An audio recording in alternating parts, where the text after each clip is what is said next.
ఎల్లుండి నుంచి ఆషాఢ మాసం. పిల్ల అత్తారింట్లో ఉండకూడదని నీకు తెలీదా? అయ్యో పిన్నిగారు, గుర్తుంది. ఇంకా మీరు లేచారో లేదో కాస్త ఆలస్యంగా ఫోన్ చేద్దాం అనుకున్నా. ఏ తమాషాగా ఉందా? తిరుపతిలో సుప్రభాతం కన్నా ముందే మా ఇంట్లో సుప్రభాతం చదివేదాన్ని నేను. లేచానో లేదో అనుకోవడం ఏమిటి? తప్పు సమర్థించుకునే మాటలు మాట్లాడద్దు. అవును, ఎవరిని పంపిద్దాం అనుకున్నావు? మా వారిని. ఏమిటి, రోగిష్టమే ఆయన? అసలే అది నెల తప్పిన పిల్ల. పోనీ నన్ను రమ్మంటారా? అవసరం లేదులే. ఆ దరిద్ర పొహాలేసుకుని ఎవరూ రానక్కర్లేదు. నేను సాకేత వచ్చి దింపుతాం. అలాగే పిన్నిగారు. అలాగే అని ముక్తసరిగా 3 అక్షరాలు వాగేయటం కాదు. వచ్చాక చేయాల్సినవేమిటో తెలుసా నీకు? తెలీదు పిన్నిగారు. మాటకు ముందు వెనక పిన్నిగారు అనటం తెలుసు. అసలు తెలుసా అని అడగటం నాది బుద్ధి తక్కువ. చెప్పేది కాస్త జాగ్రత్తగా విని బుర్రకెక్కించుకో. అల్లుడికి ఆషాఢం పట్టి నెల తప్పి పుట్టింటికి వస్తున్న ఆడపిల్లకి చలవ తాంబూలం. చలవ తాంబూలమా? ఏయ్, అది కూడా చెప్పాలా? నువ్వు పిల్లల కన్నా తలివేగా, తెలుసుకో. పుట్టబోయే నా వారసుడికి నువ్వేం పెడతావో అవి రెడీ చేసుకో. అర్థమైందా? అలాగే పిన్నిగారు.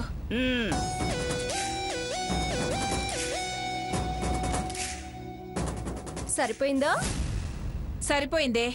నువ్వు వాగావు, ఆవిడికి మండి నాకు వడ్డించడమే కాక ఆషాఢ పట్టి చలువ తాంబూలం అంటూ పెద్ద బండొకటి నెత్తి మీద వేసింది. ఏమిటంటే సావిత్రి? ఆషాఢ మాసం పిల్లని తీసుకుపోరా, అల్లుడికి ఆషాఢ పట్టి పెట్టరా, నెల తప్పొస్తోంది, తాంబూలంతో పాటు వస్తువులు రెడీ చేయమని ఏవేవో అంటోంది. ఆవిడికి అనడం అలవాటు, దానికోసం దీన్ని పట్టుకుని తిడతావే? అమ్మమ్మగారు అంటే దీని నోటు ముచ్చాలు ఏమైనా రాలిపోతాయా? ఇదేమో మిద్దెలు మేడలు అంది, ఆవిడ మద్దెలు వాయించినట్టు వాయించి చెవులు మూసింది. ఆవిడ గారే అలా వరుసలు పెట్టి పిలవద్దు అంది. అంటే పిల్లవా? అలా వంకర మాటలు మాట్లాడతావా? సావిత్రి వదిలే. అమ్మా సీత, నువ్వు వెళ్ళమ్మా.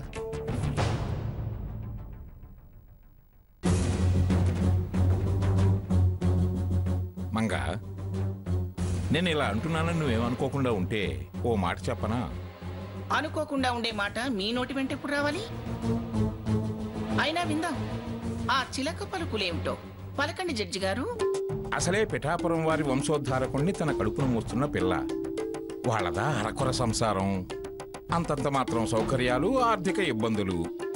అన్ని అసౌకర్యాల మధ్య స్వర్ణని అక్కడికి పంపించే బదులు ఇక్కడే ఉంచుకుంటే మంచిదేమో మంగా.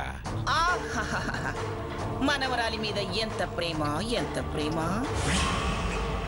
వంశోద్ధారకుడని తమరు ఒత్తి పలికినప్పుడే జడ్జి గారు ఏదో అమెండ్మెంట్ వెతికారని అర్థమైంది. ఇదంతా వాళ్ళ మీద ప్రేమ, వాళ్ళకి ఇబ్బందని అర్థమైంది యువర్ ఆనర్.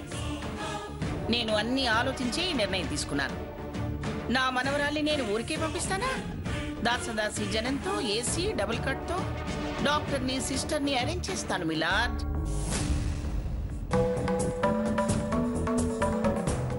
ఆషాఢ మాసం అమ్మాయి రావడం బాగానే ఉంది.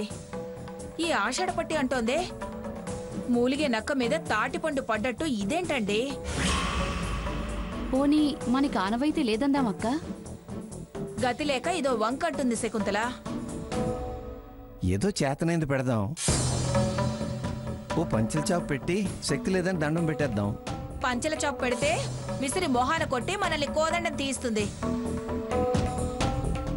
పైగా అదేదో అమ్మాయి తాంబూలం అంటూ ఆవిడ ఆర్డర్ వేసింది.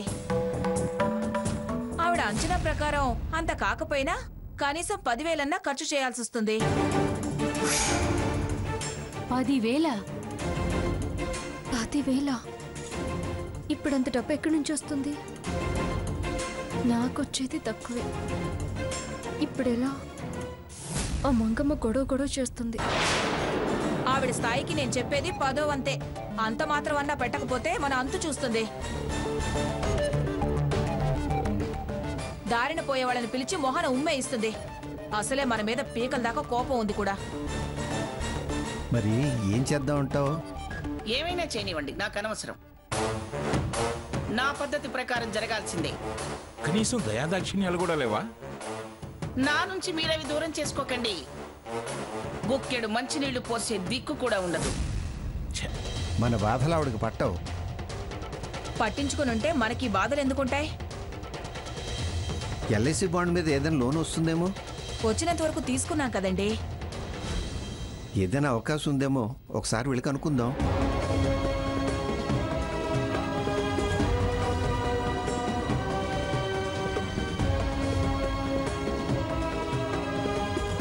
బాధపడక సావిత్రి, ఏదో దారి దొరకపోదులే.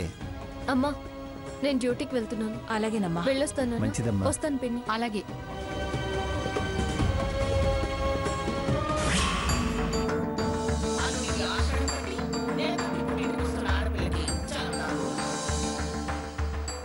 ఆషాఢపట్టి అల్లుడు అంటోంది గ్రాని.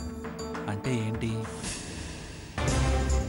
దీర్ఘంగా ఆలోచిస్తున్నాడంటే అమ్మమ్మ మాటల్ని తను ఎలా వాడుకోవచ్చా అని ఆలోచిస్తున్నాడు. డైవర్ట్ చేస్తే కానీ ప్లాన్ డిస్టర్బ్ కాదు.